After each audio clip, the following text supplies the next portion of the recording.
The crystal chandeliers of the Riverside Manor sparkled above 300 wedding guests, all dressed in their finest attire.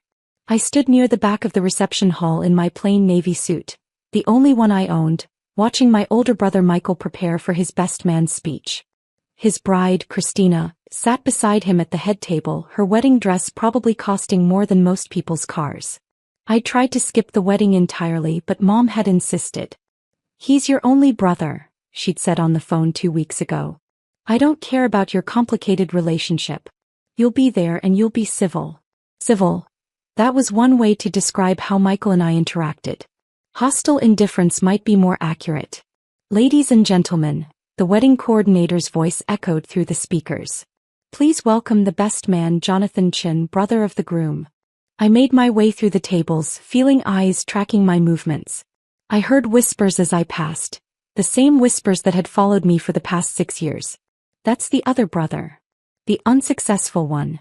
I heard he's almost 40 and still lives with roommates. Such a shame. Michael turned out so well." I reached the microphone and looked out at the sea of faces. Michael's colleagues from his investment banking firm.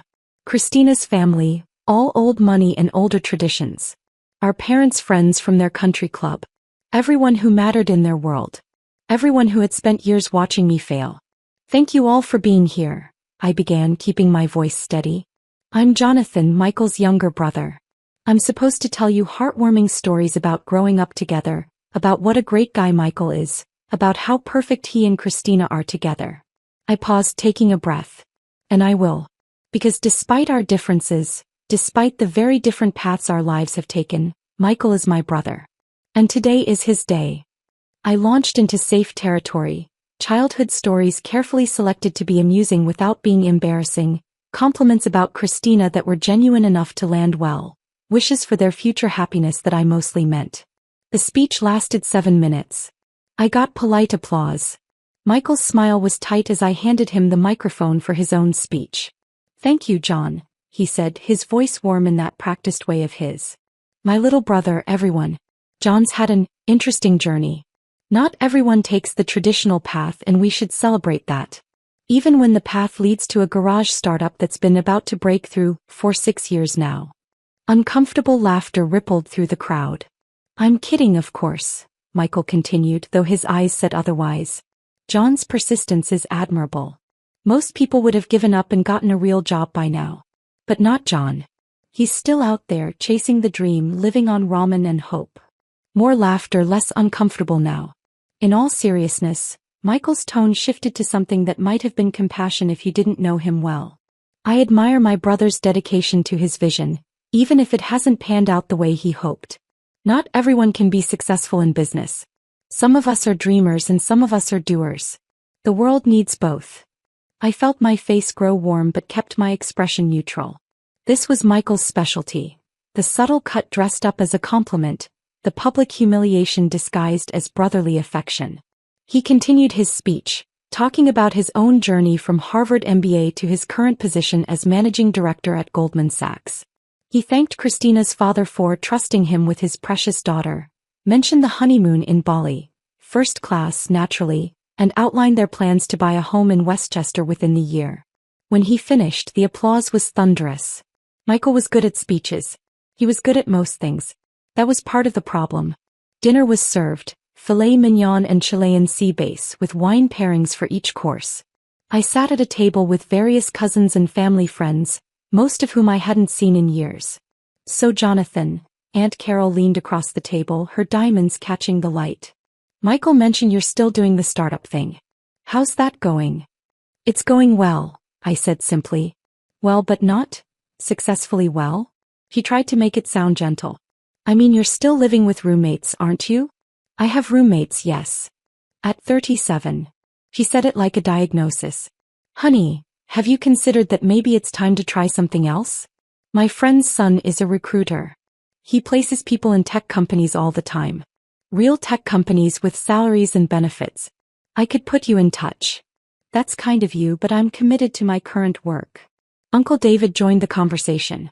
"John, I respect the hustle, I really do. But 6 years is a long time to go without results. What does this startup of yours actually do?" We develop quantum computing solutions for encrypted data processing, I said. Quantum computing. He nodded like he understood, though his eyes glazed over. That sounds complicated. Are you making any money? We've been focused on development rather than revenue. For 6 years. Cousin Rachel chimed in. She was a corporate lawyer, recently made partner. John, that's not sustainable. Even the most patient investors need to see returns eventually. We have investors who believe in the vision. How much have you raised? Uncle David asked bluntly. Enough to keep us operational. That's not an answer, he pressed. Come on, John. We're family. You can be honest with us. Are you even paying yourself a salary? I took a sip of water, the same way I'd learned to create space in conversations when I didn't want to answer questions.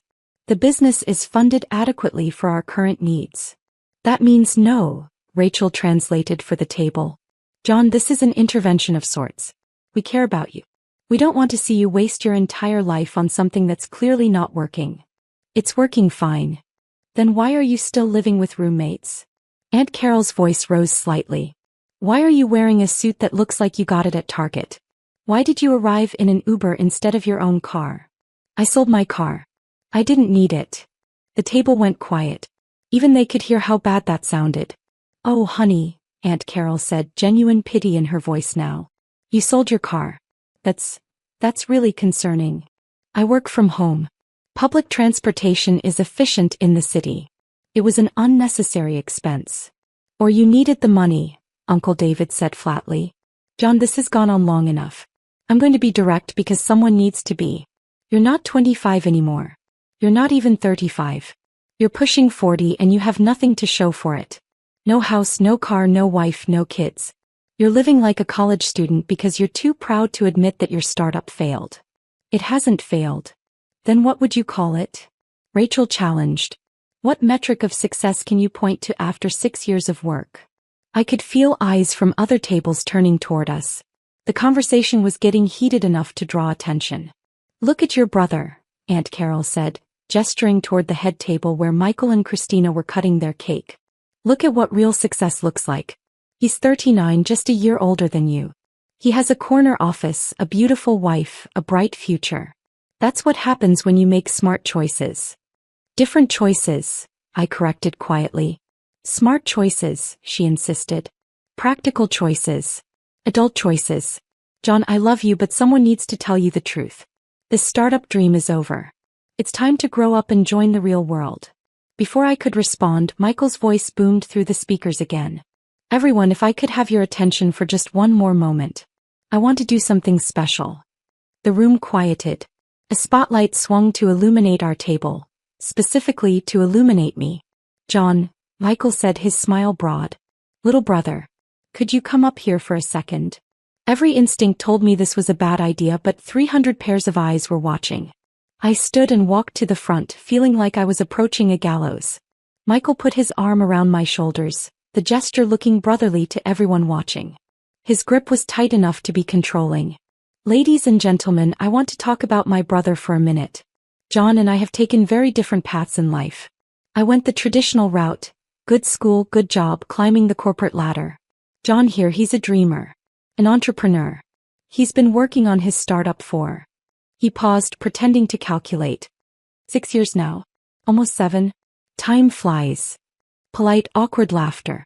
Now, I'll be honest, Michael continued, his voice taking on a tone of concerned brotherhood. It hasn't been easy watching John struggle. Watching him pour his life into something that hasn't panned out. As his older brother, I've wanted to help. I've offered him jobs, connections, opportunities to get back on track. But John's stubborn. He believes in his vision even when no one else does.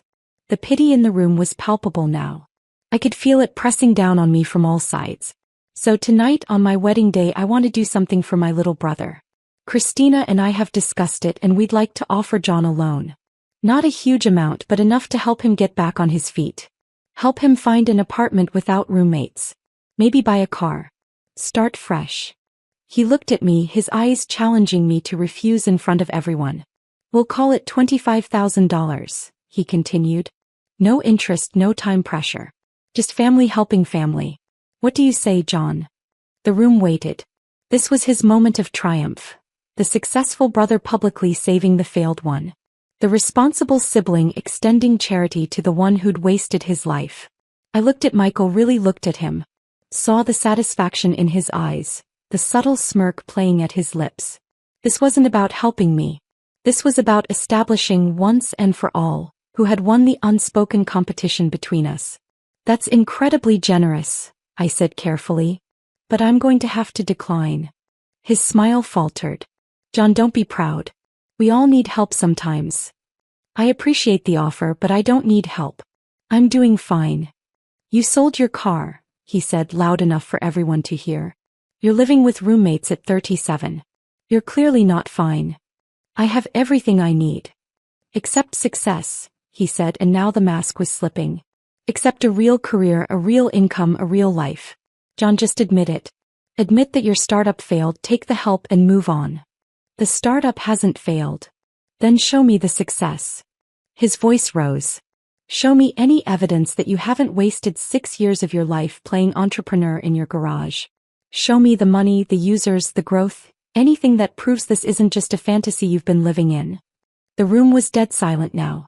Even the band had stopped playing. I was about to respond when I noticed something. Several guests had pulled out their phones, their faces showing confusion, then shock. A low murmur started spreading through the crowd. Oh my God, someone said loudly. Is this real? More phones came out. The murmuring grew louder, more urgent. Holy shit, I heard Uncle David say from my table. That can't be right. Aunt Carol stood up, staring at her phone. Jonathan Chin, is that you? Michael's father-in-law was on his feet now too, his phone pressed to his ear. I'm seeing the same thing. Multiple sources. CNN just broke it. Bloomberg's confirming. Reuters has it up now. What's going on? Christina demanded, looking around at the chaos erupting in her carefully planned reception. Michael grabbed his own phone from the table. His face went white. The wedding coordinator was frantically checking her tablet. Mr. Chin? Sir? CNN is calling. They're asking if Jonathan Chin is here. They want to know if they can come in. What? Michael's voice was barely a whisper. Why would CNN want to come to my wedding? Because of the acquisition announcement, the coordinator said, bewildered. The tech acquisition. It's breaking news. It's the lead story on every major outlet. Michael was scrolling through his phone now, his hands shaking. John, your company. Quantum Secure Solutions. That's your company. Yes, I said simply. It just sold. He read from his screen, his voice hollow. Quantum Secure Solutions acquired by Google in landmark deal valued at $8.7 billion. The largest tech acquisition in 5 years. Revolutionary quantum encryption technology that will reshape cloud computing security globally. The room erupted. 8 billion, someone shouted. That's billion with a B? Google. He sold to Google. Michael looked up from his phone, his face a mixture of shock and something else. Something that looked like grief. You sold your company for $8.7 billion. Today. You sold it today during my wedding. The deal closed at 4 p.m. Eastern, I confirmed. I would have preferred different timing, but the regulatory approvals came through faster than expected. I couldn't control the announcement schedule. Aunt Carol had pushed her way to the front of the crowd. Jonathan, that article says you own 67% of the company. That means you personally made about $5.8 billion, I finished. Before taxes. Uncle David was reading from his own phone. There's a profile here. Forbes just posted it. It says Jonathan Chin, age 37, is now one of the youngest self-made billionaires in tech. It says he founded Quantum Secure in his garage 6 years ago with 3 MIT graduates. It says they developed breakthrough quantum computing applications that make current encryption methods obsolete. The roommates, Rachel said faintly. Your roommates were your co-founders. Dr. Sarah Martinez, Dr. James Park, and Dr. Angela Thompson, I confirmed. We met at MIT. They're the smartest people I've ever known. More guests were crowding around now, all reading the same stories, all trying to process what was happening. The Google deal includes continued employment for the founding team, someone read aloud. Jonathan Chin will serve as VP of Quantum Computing Development with a salary of, Jesus, That salary alone is more than most people make in a lifetime. Michael was still frozen, his phone hanging limply in his hand. You let me give that speech. You let me offer you $25,000. You let me call you a failed entrepreneur in front of 300 people. You didn't let me say much of anything, I pointed out. You could have stopped me. You could have told me. The deal was under NDA until the announcement went live. I legally couldn't tell anyone. The announcement was scheduled for 6 p.m. Pacific. We're on the East Coast, so 9 p.m. here. I thought I'd make it through dinner at least. Christina was on her phone now too, her perfect makeup starting to run as tears formed. There are news trucks outside. The venue coordinator says CNN, CNBC, Bloomberg, and 3 local stations are requesting access. They want to interview Jonathan. At my wedding, Michael said. This is my wedding. My day. And you're making it about you. I'm not making it about anything, I said calmly. I came to your wedding like Mom asked me to. I gave my speech. I sat quietly at my table. You're the one who called me up here and demanded I show you success. I didn't want this timing any more than you did. A man in a suit I didn't recognize pushed forward. Mr. Chin? I'm Bradley Morrison, partner at Goldman Sachs. I worked with your brother on the Silverman deal last year. I'd love to discuss potential investment opportunities if you're considering. Not now, Michael snapped at his colleague. Then to me, you sold your car because you didn't need it? Or because you were about to be a billionaire and material possessions didn't matter anymore? Both, I suppose. The articles mention your lifestyle, Cousin Rachel said, still reading. It says you continued to live modestly throughout the company's development to avoid distractions and maintain focus. It quotes you saying wealth is a byproduct, not a goal. That's from an interview you did with TechCrunch last month. They interviewed me as part of the acquisition due diligence process. More phones were ringing now.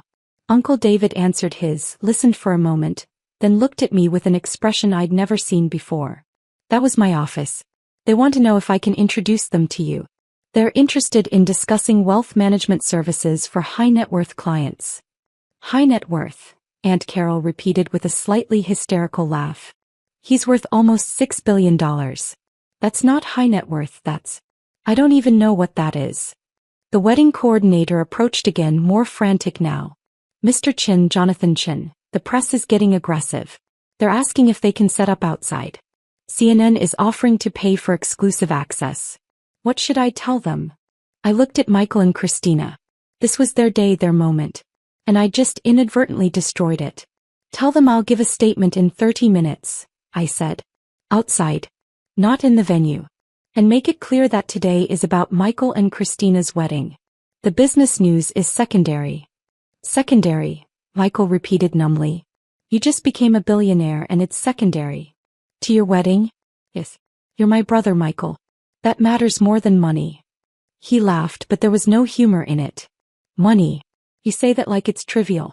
Like $5.8 billion is just pocket change. It's a number, I said. It doesn't change who I am. It changes everything. His voice cracked. Everything I've worked for, everything I've accomplished. I made managing director at Goldman. Do you know how hard that is? How many people compete for those positions? I make almost $2 million a year. I thought I'd made it. I thought I was successful. You are successful. I make in a year what you made in 3 seconds when that deal closed. The math seemed to hit him as he said it. 3.7 seconds. Every second the clock ticked from 4 o'clock p.m. to 4 o'clock and 3 seconds p.m., you made more than my annual salary. The room had gone quiet again, everyone watching this confrontation play out. That's not a fair comparison, I said. None of this is fair. Michael's composure was completely gone now. I did everything right. I went to Harvard. I worked 100-hour weeks. I networked, I sacrificed, I climbed the ladder. And you just built something in your garage and became a billionaire. It wasn't just anything. We worked 18-hour days for 6 years. We lived on nothing. We almost failed 3 times. The breakthrough that made this possible came at 3 a.m. on a Tuesday after Sarah had been working for 31 hours straight. There's no just about any of it. Christina was crying openly now. Our wedding. Everyone's going to remember our wedding as the day Jonathan became a billionaire. Not as our special day. Not as the day we got married. This. She wasn't wrong. I could already see guests recording videos, taking pictures, posting on social media. The hashtag billionaire wedding was probably already trending. My phone vibrated. Then again. And again. I pulled it out to see hundreds of notifications. Messages from my team, from our lawyers, from Google executives, from journalists, from people I hadn't spoken to in decades. And one text from Sarah. Holy shit, the timing. Are you okay? Do you need extraction? I typed back. At brother's wedding. Long story. Call you in an hour. Her response was immediate. We're all watching it unfold on Twitter. The memes are already incredible. Hang in there. Jonathan Chin? A woman's voice came from behind me. I turned to see a journalist who must have talked her way past security. I'm Jessica Park from Bloomberg News. Can you comment on the acquisition? What does this mean for the future of quantum computing? Not now, I said firmly. This is a private event. The public has a right to know. The public can wait an hour. Please leave. Security was already moving toward her, but the damage was done. More reporters would try the same thing. The venue was about to become a circus.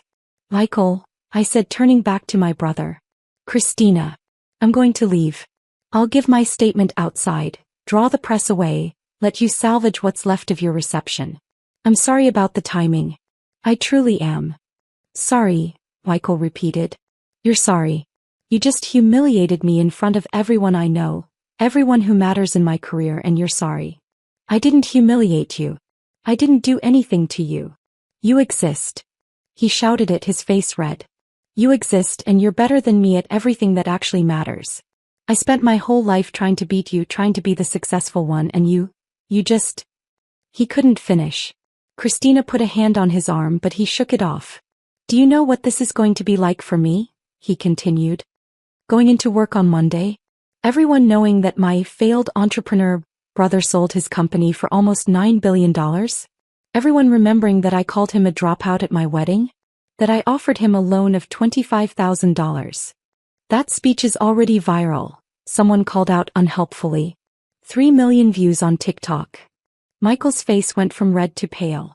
No, tell me that's not true. Multiple videos from different angles, Uncle David confirmed, looking at his phone. The one with the best audio is trending #1 worldwide. The comments are, well, they're not kind to you, Michael. I watched my brother process this. Watched him realize that his moment of triumph, his wedding day, his speech establishing himself as the successful sibling, had become the most public humiliation of his life. I should go, I said again. Wait. Mom's voice cut through the chaos. She'd been so quiet I'd almost forgotten she was there. She pushed through the crowd, Dad right behind her. Jonathan, she said, and her voice was shaking. Is this real? All of this? Yes, Mom. You've been a billionaire in waiting for how long? We knew the deal was likely about 6 months ago. We knew it was definite about 3 months ago. The exact valuation was confirmed 2 weeks ago. And you didn't tell us. I couldn't. NDAs. And honestly, I hesitated. Would you have believed me? The question hung in the air. Mom and Dad exchanged a glance. No, Dad admitted quietly. We wouldn't have. We would have thought you were delusional. Making up fantasies to make yourself feel better about failing. That's what we thought anyway, Mom added. Every time you talked about the company, about the technology, about the potential, we thought it was just wishful thinking. We thought you were lying to yourself. I know. You know. Michael turned on them. You all knew about this? About his company? We knew he was working on something, Mom said. He tried to tell us about it at Christmas, at Easter, at every family gathering. We just didn't listen. We didn't believe it could be real. Aunt Carol spoke up, her voice small. I told you to apply to work at Target. 2 hours ago, I told a man who's now worth $6 billion to apply for a retail management position. The absurdity of it seemed to break through the tension. Someone laughed, a slightly hysterical sound. Then someone else. Within seconds the whole room was laughing, a release of nervous energy and shock. Everyone except Michael. This is my wedding, he said again, but quieter now. This was supposed to be my day. The best day of my life. And all anyone's going to remember is that my brother became a billionaire in the middle of it. I'm sorry, I said, and I meant it. I wish the timing had been different. Do you? He looked at me, really looked at me. Do you really wish that? Or is some part of you glad that you got to prove us all wrong? That you got to show up to my perfect day and reveal that you were better all along? I thought about it. Gave him the honesty he deserved. I'm not glad about any of this. But am I glad that you finally have to see me as something other than a failure? Yes. I'm glad about that. He nodded slowly. At least you're honest. The wedding coordinator was back, more desperate now. Mr. Chin, the press is threatening to disrupt the entire reception if they don't get access. They're offering substantial sums. One outlet is suggesting $50,000 for 15 minutes of exclusive access. Tell them, Michael started, but I cut him off. Tell them yes. To whatever outlet offers the most. But the money goes to Michael and Christina. Consider it a wedding gift. John, you don't have to, Mom began. I do actually. This is the least I can do. Michael's right. I've ruined his wedding. So the wedding gets something out of it. CNN is offering $200,000 for 30 minutes, the coordinator said after a rapid series of phone calls. And they want to interview both brothers. Together. Michael and I looked at each other. You don't have to do this, I said. If I don't, I'm the bitter brother who couldn't handle his siblings' success. If I do, at least I control some of the narrative. He straightened his tie and I saw him slip back into his professional persona. Let's get this over with. We were ushered outside where CNN had set up a full production in the venue's parking lot. Lights, cameras, a correspondent I recognized from the nightly news. Behind us, I could see the wedding guests pressed against the windows, watching. We're live in 3, someone called out. 2, 1. The correspondent smiled professionally. We're here with Jonathan Chin, whose company Quantum Secure Solutions was just acquired by Google for $8.7 billion in what experts are calling the most significant advancement in computing security in decades. Mr. Chin, you're now worth approximately $5.8 billion. How does that feel? Surreal, I said honestly. But I want to emphasize that this success belongs to my entire team. Dr. Martinez, Dr. Park, and Dr. Thompson worked as hard as I did, if not harder. This isn't about one person. And this is your brother Michael Chin, correct? Michael, what was your reaction when you heard the news? Michael's smile was perfect, practiced. Shock certainly. Pride in my brother's achievement. John's always been brilliant. We all knew he was working on something special. The lie was smooth, professional. No one watching would know that 30 minutes ago he'd been offering me a pity loan. There are reports, the correspondent continued, that the announcement happened during your wedding reception. That must have been quite a surprise. It certainly wasn't the wedding gift we expected, Michael joked and got a laugh. But in all seriousness, I'm thrilled for my brother. Family success is success for all of us. The interview continued for 20 minutes. Michael was polished, saying all the right things, playing the supportive older brother perfectly. I answered questions about the technology, the future applications, what I planned to do with the money. When it ended and the cameras stopped rolling, Michael's smile dropped immediately. $200,000, he said flatly. You just made our wedding night into a news segment for $200,000. You would have done it for free, I said. At least this way you get something. I don't want your charity. It's not charity. It's CNN's money. Take it, don't take it. I don't care. We stood there in the parking lot, the sounds of the reception drifting out through the open doors. Inside, guests were dancing again, the party trying to resume some semblance of normalcy. You could have told me, Michael said finally. At some point in the last 6 years, you could have told me you were actually succeeding. Would you have listened? He considered it. Probably not. No, definitely not. I needed you to be the failure. It made me feel better about my own success. I know. You're supposed to argue with me. Tell me I'm wrong. But you're not wrong. You needed me to fail so you could feel successful. Mom and Dad needed it too. The whole family needed it. I was the cautionary tale, the example of what happens when you don't play by the rules. And now you need me to be something else. I just don't know what yet. Michael laughed bitterly. Neither do I. How do I go back in there? Face all those people. They all saw me humiliate myself. The same way I faced them for 6 years while they pitted me. You smile, you keep your dignity, and you remember that their opinions don't actually matter. Easy for you to say. You're a billionaire now. I was the same person an hour ago when you were offering me charity. The money doesn't change who I am. It changes everything else though, doesn't it? He looked back at the venue. Christina's in there crying. My wedding day is ruined.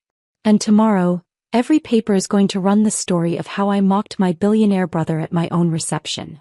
Or, I suggested, the story could be about how you supported your brother's success even when it unexpectedly overshadowed your big day. Depends on what narrative you want to build.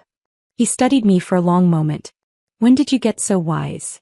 Around the same time I was living on ramen and hope, apparently. They got a small smile. I really am an asshole, aren't I? Tonight you were. In general, you're complicated. We both are. What am I supposed to do now? How am I supposed to compete with this? You don't, I said simply. You stop competing. You live your life, I live mine. We're brothers, not rivals. We never should have been rivals. Dad made us rivals. The comparisons, the expectations, the constant competition for approval. I know. But we're adults now. We can choose something different. Michael nodded slowly. I should get back to my wife. Try to salvage what's left of our wedding. For what it's worth, I think Christina looks beautiful. And the venue is gorgeous. You did well. Thanks. He started to walk away, then stopped. John, I'm sorry. For the speech, for everything. I was cruel. You were human. We all are. I watched him go back inside, his posture straightening as he approached the doors, slipping back into the role of the happy groom.